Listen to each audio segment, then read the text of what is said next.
بسم اللہ الرحمن الرحیم۔ وعلیکم السلام ورحمۃ اللہ۔ محترم اکرم صاحب گجرات، آپ نے سوال ارشاد فرمایا وہابیوں سے دوستی کرنا کیسا ہے؟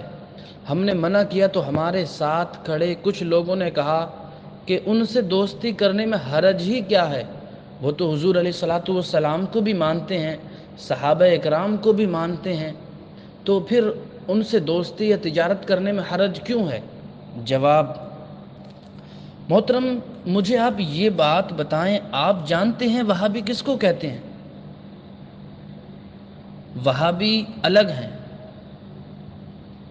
دیوبندی الگ ہیں، پھر دیوبندیوں میں بھی دو فرقے ہیں، حیاتی اور مماتی۔ ان جو باتیں ہم نے ذکر کی ہیں ان کو غور سے سنیں۔ لیکن اور اسی طرح سے ایک ان میں فرقہ ہے تبلیغی، اسی طرح سے کچھ اور آ جاتے ہیں غیر مقلدین۔ اب اگر حقیقت کا جائزہ آپ لیں گے تو ان میں سے بعض کو خود کافر کہتے ہیں، حیاتی مماتی والوں کو کافر تک کہہ دیتے ہیں، مماتی حیاتی والوں کو کہہ دیتے ہیں، یہ تبلیغی والوں کو برا کہہ دیتے، تبلیغی والے انہیں برا کہہ دیتے ہیں، ایسی غیر مقلدین کو یہ گمراہ و بد مذہب بعض صورتوں میں کافر کہہ دیتے ہیں، کبھی وہ انہیں، اسی طرح سے کبھی یہ وہابیوں کو برا ہو، کبھی وہابی انہیں برا۔ لیکن یاد رہے عقائد و نظریات میں کہیں نہ کہیں جا کر کے یہ کہیں نہ کہیں سمجھوتا کر لیتے ہیں، اور کہیں نہ کہیں کسی نہ کسی جگہ جا کر یہ ایک پلڑے میں کھڑے ہو جاتے ہیں۔ جیسا کہ ہم نے اپنے ایک جواب میں کہا تھا کہ یہ ہیں تو الگ الگ لیکن ہیں ایک ہی درخت کے پتے۔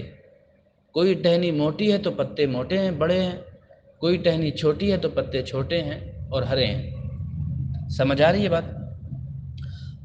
اصل میں وہابی نام ہے دور موجود میں اللہ اور اس کے رسول کی شان میں گستاخی کرنے والوں کا۔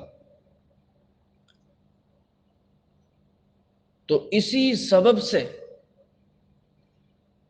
چونکہ یہ گستاخی کرتے ہیں اور بعض صورتوں میں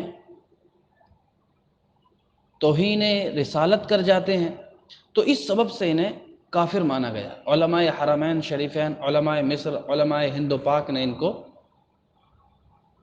کافر مانا ہے۔ سمجھ آ رہی ہے بات؟ تو وہابی نام ہے اللہ اور اس کے رسول کی شان میں گستاخی کرنے والوں کا، یا جو گستاخی کر گئے ہیں انہیں کوئی صحیح مانے تو اسے بھی وہابی کہا جاتا ہے۔ تو آج کل یہ ٹائٹل بن گیا ایسے لوگوں کا، سمجھ گئے آپ بات؟ تو ایسے لوگوں سے ملنا جلنا، ان کے ساتھ اٹھنا بیٹھنا، کھانا پینا، کسی طرح کا کوئی تعلق رکھنے کی اجازت نہیں۔ دوستی تو بالکل جائز نہیں، یہ تو سخت حرام ہے۔ سمجھ آ رہی ہے بات؟ اب کوئی صاحب یہ کہتے ہیں کہ وہ اللہ اور اس کے رسول کی شان میں گستاخی تو نہیں کرتے، یا گستاخی کرنے والوں کو اچھا تو نہیں جانتے، تو محترم پھر انہیں وہابی کیوں کہتے ہو؟ وہ گستاخی بھی نہیں کرتے، ان کے عقائد و نظریات بالکل درست ہیں، اور جو گستاخی کرتے ہیں ان کو بھی برا جانتے ہیں، تو پھر انہیں وہابی کیوں کہتے ہو آپ؟ انہیں دیوبندی کیوں کہتے ہو آپ؟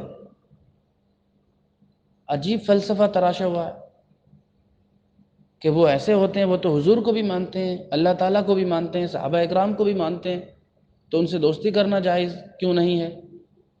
جب وہ سب کچھ مانتے ہیں تو پھر انہیں وہابی کیوں کہہ رہے ہو آپ؟ تو ایک بات کہو محترم، یا تو وہابی نہ کہو جب ان کے عقائد و نظریات درست ہیں، اور اگر وہابی کہہ رہے ہیں تو پھر یہ والی بات نہ کہو۔ سمجھ آ رہی ہے بات؟ درنگی چھوڑ دے ایک رنگ ہو جا، سراسر موم یا پھر سنگ ہو جا۔ تو دو رنگ اور دو منہ والا انسان اچھا نہیں ہوتا، ایک رنگ ہو، ایک در کا ہو جا، ایک در گیر محکم گیر، ایک در پکڑ لے، سختی سے پکڑ لے، کبھی یہاں منہ مارا کبھی وہاں منہ مارا، یہ صحیح نہیں ہے۔